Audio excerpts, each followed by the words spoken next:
Honorable members, Parliament's main role is appropriation, and nobody will take it away from us.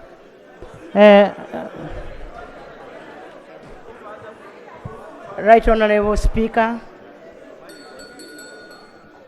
Right Honorable Speaker and Honorable colleagues,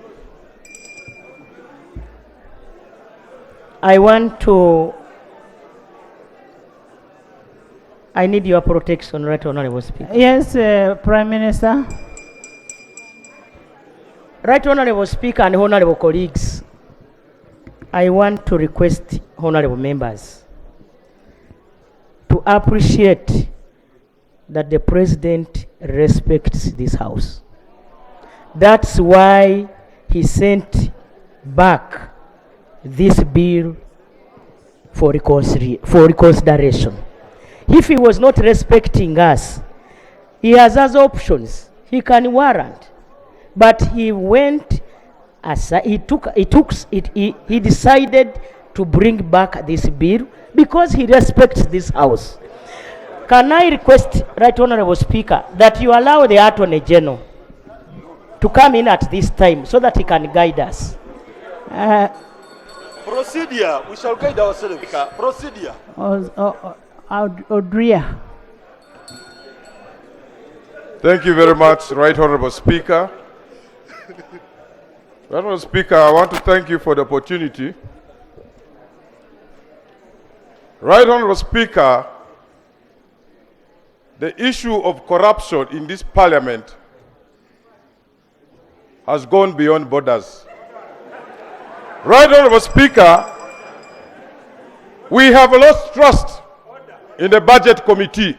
That is why I think the President has written to you, so that this House can be given opportunity to scrutinize the budget in relation to his rejections for reallocation. Madam Speaker, the procedural matter I want to raise is, you already made a ruling on this matter, that let the House debate and let the House go for the reallocation. You have ruled, Madam Speaker. Are we moving well procedurally on a matter that you have ruled on? Thank you. Honorable members, Rule 222. Rule 222. Decision of the House. The House has already made a decision. The House has already made a decision. Can I now have the Minister move a motion? Yes.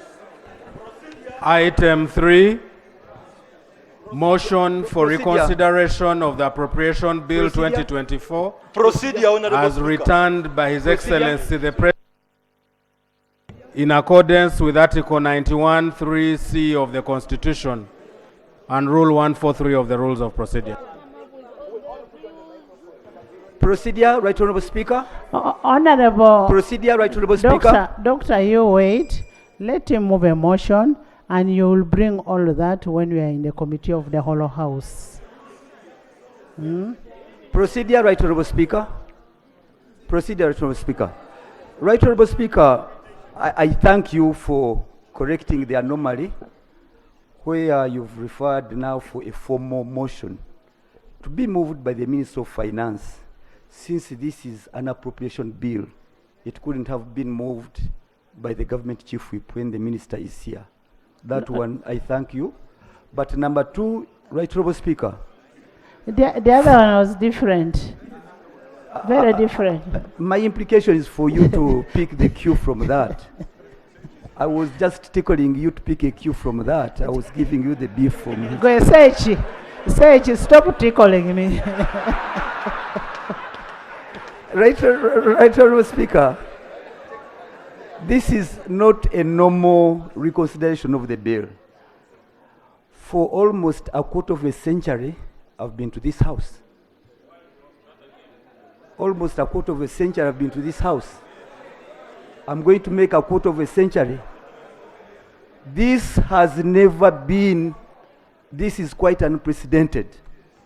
And I would have requested, Right Honorable Speaker, to allow the House to interrogate the circumstances under which the budget speech already made to the Ugandans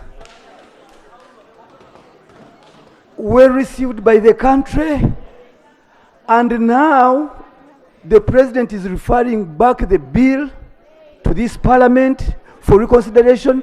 Does it mean that the president reads the budget without assigning or assenting to it? And that is one dilemma. The second dilemma, Right Honourable Speaker, I have. As parliament will look bad. Who caused this? We want to know. Don't blame all of us to this. Who caused all this?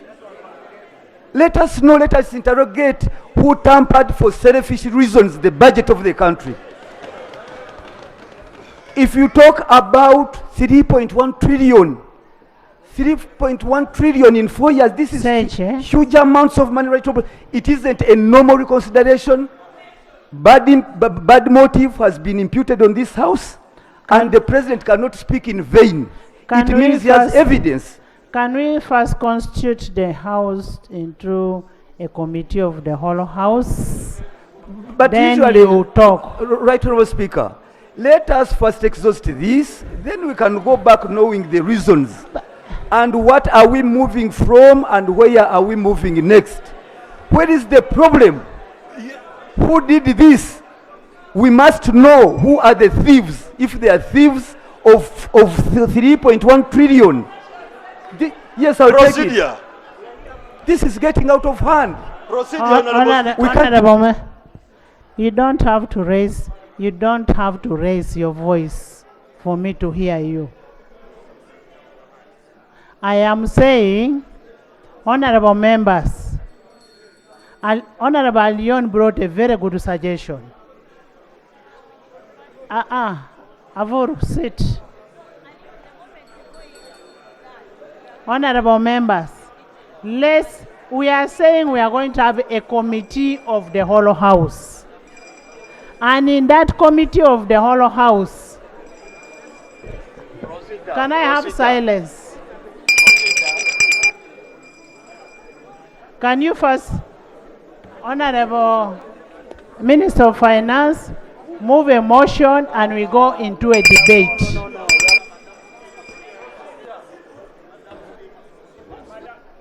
Right Honourable Speaker, before the motion, I would like to request the executive, the appropriation bill, we passed it and should have taken effect on 1st July. We are now into the financial year. Before we even move to consider, would the executive address us under what legal regime and what will happen now that we don't have a law in place? So that... AJ.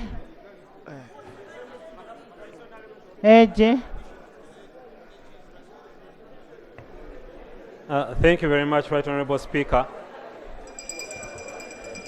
Right Honourable Speaker and Honourable colleagues, as you have clearly stated, the President has returned the Appropriations Bill under Article 91.3c of the Constitution. We are all aware that the financial year in Uganda starts on 1st July of every subsequent year. Before I direct myself exactly on the provisions of the law, Right Honourable Speaker and Honourable colleagues, it is indeed the constitutional mandate of Parliament to appropriate money against the proposals that have been made by the President in the budget estimates in accordance with Article 156. While we exercise this mandate, the approval of the budget must be done in comparison to the budget that is presented by the executive. That means this is a shared responsibility of both the executive and the Parliament. Honourable Chimosho did mention here that we were all in the House when this bill was passed. And this Parliament constitutes a front bench and a back bench. And therefore, we are collectively responsible for the decisions that were made in this House on that day. Right Honourable Speaker and Honourable colleagues, the decision for the President to return the bill is also founded in law. And the decision of the President to return the bill to this House is backed by both the by Constitution and even our rules of procedure. And as such, we are not operating outside any provisions of the law.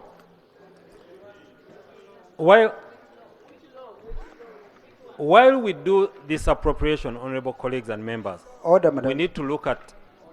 we need to consider the priorities both of government and also the available resources. So, Right Honorable Speaker and honorable colleagues, when the bill is brought back to Parliament, it should not be taken as an offensive act by the executive. Right Honorable Speaker and honorable colleagues, the framers of this constitution were alive. The framers of this constitution were alive to the fact that there will come a day when July 1 comes to pass before the Appropriations Act is passed. In Article 154(4), the exercise of the executive authority by the President to issue a warrant can be done before 1st July or after. Honorable colleagues, we don't have a crisis.